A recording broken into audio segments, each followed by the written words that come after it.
Hello guys, good morning. Ayan, 7 AM na. Si Kulot ko at si Ate Kelsey, ayan, may lagnat pa din sila guys. Oh, dalawa talaga sila, Diyos ko Lord. Oh, ayan oh. Ay, nako. Nagsabay talaga sila. Si Daddy yung nauna kasi. Oh, ayan ah, baliktad pa yung damit.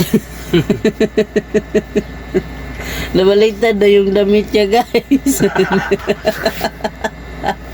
Ayan. Ay, Diyos ko Lord.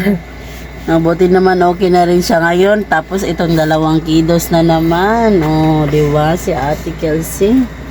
At saka si Kilki. Si kulong namin kulot. Oh, si hi ka muna bi.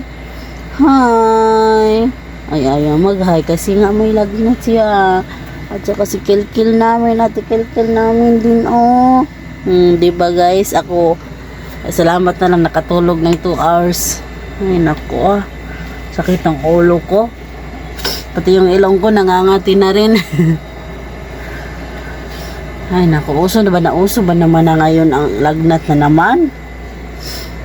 Bakit nagsabay itong dalawang junakis ko? Dahil yung dalawang ate nasa taas, tulog pa.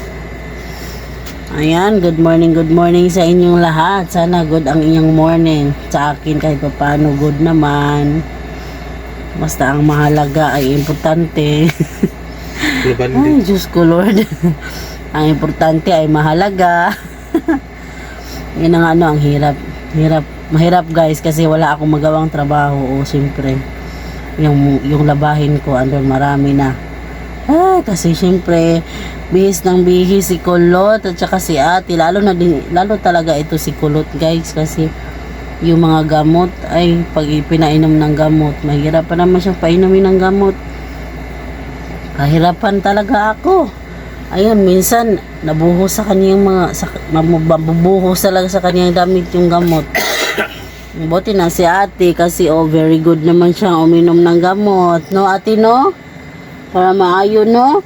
Very good naman siya. Si Kulot, Diyos ko, kahit nasa bibig niya,